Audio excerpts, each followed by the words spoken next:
বাংলাদেশের নবগঠিত অন্তর্বর্তীকালীন সরকারের প্রধান উপদেষ্টা অধ্যাপক ডক্টর মোহাম্মদ ইউনূসের নেতৃত্বে বিভিন্ন মন্ত্রণালয় বণ্টন করা হয়েছে।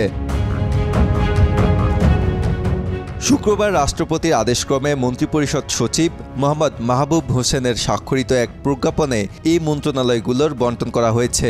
চলুন এক নজরে দেখে নেওয়া যাক কে কোন মন্ত্রণালয়ে দায়িত্ব পেয়েছেন। ২৭টি মন্ত্রণালয় একাই সামলাবেন অন্তর্বর্তীকালীন সরকারের প্রধান উপদেষ্টা ডক্টর মোহাম্মদ ইউনূস।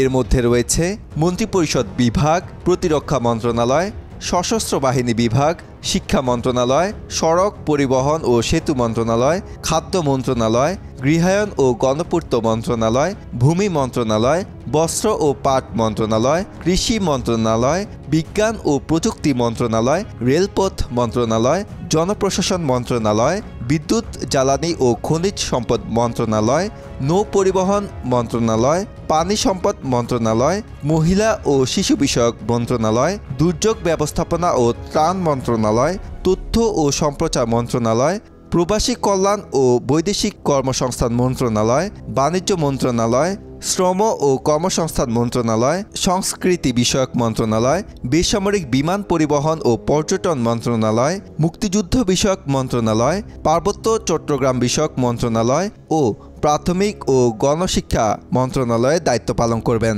এছাড়াও বাকি উপদেষ্টাগণ যে মন্ত্রণালয়ে দায়িত্ব পেয়েছেন তাদের মধ্যে রয়েছে সালেহ উদ্দিন আহমেদ অর্থ ও পরিকল্পনা মন্ত্রণালয়, আসিফ নজরুল আইন বিচার ও সংসদ বিষয়ক মন্ত্রণালয়, আদিলুর রহমান খান শিল্প মন্ত্রণালয়, হাসান আরিফ স্থানীয় সরকার পল্লী উন্নয়ন ও সমবায় মন্ত্রণালয়, তৌহিদ হোসেন পররাষ্ট্র মন্ত্রণালয়, সৈয়দা রিজওয়ানা হাসান পরিবেশ বন ও জলবায়ু পরিবর্তন মন্ত্রণালয়, শারমিন এস মুর্শিদ সমাজ কল্যাণ মন্ত্রণালয়, ব্রিগেডিয়ার জেনারেল অবসরপ্রাপ্ত ডক্টর এম সাখাওয়াত হোসেন স্বরাষ্ট্র মন্ত্রণালয়, ডক্টর আ.ফ.ম. খালিদ হোসেন ধর্ম বিষয়ক মন্ত্রণালয়, ফরিদা আখতার মৎস্য ও প্রাণী সম্পদ মন্ত্রণালয়, নূরজাহান বেগম স্বাস্থ্য ও পরিবার কল্যাণ মন্ত্রণালয়, নাহিদ ইসলাম ডাক টেলিযোগাযোগ ও তথ্য প্রযুক্তি মন্ত্রণালয় এবং আসিফ মাহমুদ সজীব ভূঁইয়া যুব ও ক্রীড়া মন্ত্রণালয়।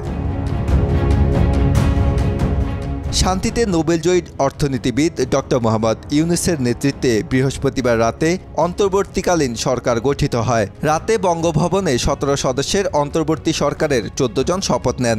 বাকি ৩ জন ঢাকার বাইরে থাকায় শপথ গ্রহণ করতে পারেননি। আজহারুল ইসলাম, বাংলাদেশ প্রতিদিন।